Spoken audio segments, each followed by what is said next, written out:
मुल्क में बिजली बहरान से हर शहरी परेशान है, लेकिन कराची वालों का अब सब्र बिल्कुल जवाब दे गया है।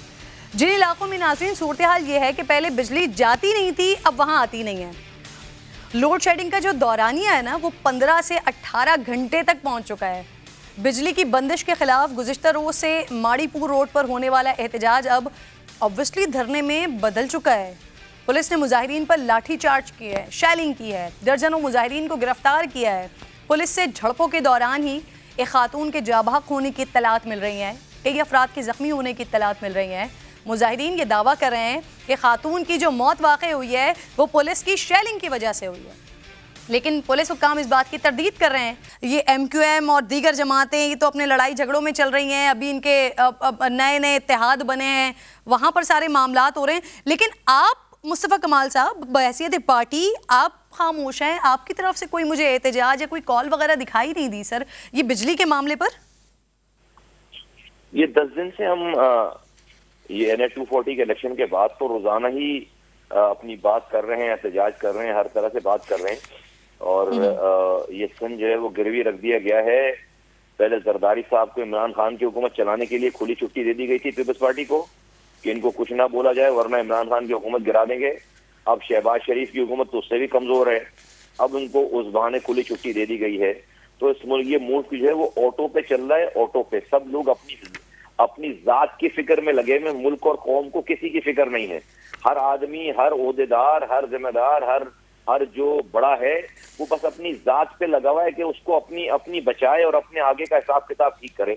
तो इसलिए ये मुल्क जो है वो ये पोजीशन है। जाहिर सी बात है जो लोग असेंबलियों में बैठे हुए हैं उनको वो कर सकते हैं, सारे मामला अच्छे कर सकते हैं, ठीक कर सकते हैं। मुस्तफा कमाल साहब हल बताइए सर, हल क्या है? इस वक्त बेचारे अवाम बिलबिला रहे हैं, बहुत परेशानी का शिकार है। हम श्योर जहां आप रहते हैं आपको भी इस तरह की परेशानी को फेस करना पड़ रहा होगा। अब जमात इस्लामी की जानिब से कहा जा रहा है कि ये जो प्राइवेटाइजेशन हुई थी ना के इलेक्ट्रिक की, ये उस वक्त हुई थी जब मुशर्रफ साहब का दौर था, जब आपकी हुकूमत थी, आपका अलाय था उनके साथ। तो सर ये आप लोगों का लगाया हुआ पौधा है जो अब इतना फलदार हो गया है कि कराची वालों को कुछ मयसर ही नहीं है। हल क्या है मुस्तफा कमाल साहब? बड़ी स्टूपिड से बात है अगर जमात इस्लामी ये वाली बात कर रही है कि ये हमारा लगाया हुआ पौधा है, हम जो है वो हुकूमत में थे, उसके बाद जो है वो आज मुशर्रफ साहब को गए हुए 14 साल हो गए, 12 साल हो गए, तो अभी तक मुशर्रफ साहब उस पौधे को पकड़ के बैठे में। ये नाहल लोग हैं और अपनी नाहली जो है वो किसी और के ऊपर जो है जो नहीं है उसके ऊपर बस पहना दो सारी कहानी। तो भाई 12 सालों से हुकूमत है, ये इनको नजर नहीं आ रहा। एहतजाज कर करके थक गए हम कि भाई ये के इलेक्ट्रिक को जो एक लाइसेंस दे रखा है, जब तक आप मल्टीपल डिस्ट्रीब्यूटर को लाइसेंस नहीं दोगे, मल्टीपल आप कंपनीज को अलाउ नहीं करोगे, जिस तरह से आप मिसाल दे दे के थक जाओगे भाई, जिस तरह से आपने खून की पॉलिसी को लिबरलाइज किया है, जिस तरह से आपने 10 कंपनियां लॉन्च कर दी हैं, वो आपस में मुकाबला करती हैं, पैकेजेस निकालती हैं। दुनिया भर में इलेक्ट्रिक का बिजली के जो महकमे हैं वो एक नहीं कई होते हैं ताकि वो आपस में कंपटीशन हो के रेट जो है वो नीचे आती है और वो क्वालिटीज ऊपर जाती है। आपने मोनोपोली रखी है, सब हुकूमत के जो लोग हैं ये सब इनसे खाते हैं, हराम कमाते हैं। अली साहब, शहबाज शरीफ साहब ने आते ही लोड शेडिंग सिफर करने का कहा, फिर वजीर पानी और बिजली ने कहा कि मार्च अप्रैल से तो लोड शेडिंग कहीं हो ही नहीं रही है। सर मरियम साहिबा ट्विटर पर मुसलसल पूछ रही होती हैं कि बताएं किसके इलाके में कहां पर कितनी लोड शेडिंग हो रही है। सर कराची वालों को भी मुस्लिम लीग नून की गवर्नमेंट का एहसास है कराची वालों का सर कि यहाँ पर 16-18 घंटे ऐलानिया गैर ऐलानिया लोड शेडिंग हो रही है। सर कुछ सोच रहे हैं आप लोग, कुछ करना चाह रहे हैं आप लोग, या कराची वाले बस ऐसे ही तरसते रहें, बेचारे खुद ही एहतजाज करते रहें, धरने देते रहें? अली साहब। बिस्मिल्लाहिर्रहमानिर्रहीम। देखें किरण, आपने बिल्कुल सही मतलब है कि वो इशू को आज अपने प्रोग्राम में शामिल किया है।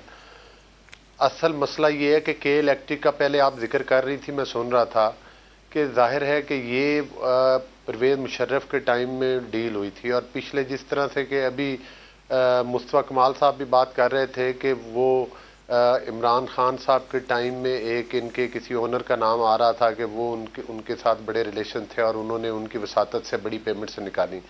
के इलेक्ट्रिक का किबला दुरुस्त नहीं हो सका, लेकिन उसके साथ साथ मैं एक बात ज़रूर करूँगा कि बाई एंड लार्ज अगर पूरे पाकिस्तान की बात करें तो आपको याद है कि जिस वक्त हमने 2013 का इलेक्शन कॉन्टेस्ट किया था तो हमारे सामने सबसे बड़ा जो चैलेंज था वो लोड शेडिंग का ही था, एनर्जी क्राइसिस था, जिसमें हमने बिजली पैदा करने के बहुत ज़्यादा कारखाने लगाए और उसके नताज भी आए। और जिस वक्त हमारी गवर्नमेंट ख़त्म हुई तो उस वक्त लोड शेडिंग ज़ीरो हो चुकी थी, लेकिन के इलेक्ट्रिक के तो उस वक्त भी मसाइल थे। लेकिन बहरहाल उसके बाद इन पिछले 3.25 साल में हम पर बेशुमार दफ़ा इस बात को क्रिटिसाइज किया गया कि भाई आपने तो ज़्यादा कारखाने लगा दिए, ज़्यादा लोड शेडिंग। अच्छा अली साहब, वैसे मैं आपको एक बात बताऊं सर, जिस तरह से बाकी सारी चीज़ों पर आप लोगों पर तनकीद हो रही है ना कि जो नाअहल ना तजुर्बेकार हुकूमत थी उसके दौर में आज से 3 महीने पहले वहां पर पेट्रोल प्राइसेस क्या थी, वहां पर इन्फ्लेशन रेट क्या था, और अब अहल और तजुर्बेकार हुकूमत आई है, अब क्या हो गया। तो सर इसी तरह से लोड शेडिंग का मामला भी है। कम से कम 3 महीने पहले ये हालात नहीं थे जब आपकी हुकूमत में हो, चाहे के इलेक्ट्रिक हो या चाहे पाकिस्तान में पूरे तमाम शहरों में हो जो बिजली का हाल हो। उसामा कादरी साहब भी मुझे ज्वाइन कर चुके हैं, मुत्तहिदा कौमी मूवमेंट से आपका ताल्लुक है, बहुत बहुत शुक्रिया सर। ये कराची में लोड शेडिंग और आवाम की जिंदगी इस वक्त तजीरन है। MQM विफाक में हुकूमत की इत्तेहादी है, पीपल्स पार्टी से आपका मुआहदा है, आप बल्दियात, गवर्नरशिप, फंड्स, दीगर मसाइल पर तो हुकूमत से अपनी बात मनवा रहे हैं। लोड शेडिंग और के इलेक्ट्रिक के मामले पर खामोशी क्यों है उसामा साहब? बहुत शुक्रिया किरण आपका। देखिए इसमें जो है ना, जितनी आवाज़ असेंबली में MQM के अरकान ने उठाई है, मेरा ख्याल ये है कि और किसी जमात ने शायद नहीं उठाई। मैं अभी बात बताऊं कि हमने जो है खुर्रम दस्तगीर साहब को ऑन बोर्ड लिया और कराची से जो है मोनिस अलवी साहब और ज़िया आमिर इनको यहाँ बुलाया और यहाँ पर हमने एक मीटिंग कराई जिसमें हमने कराची में होने वाले क्राइसिस, जो बिजली का क्राइसिस है, एनर्जी का क्राइसिस है, इसके ऊपर हमने सैर हासिल बहस भी की और बातचीत भी की और उन तमाम चीज़ों का अजाला कराने की कोशिश की कि जो इस वक्त केई को दरकार है या फिर जो आवाम जिनका सामना कर रही है। आज से शुरू करता हूँ।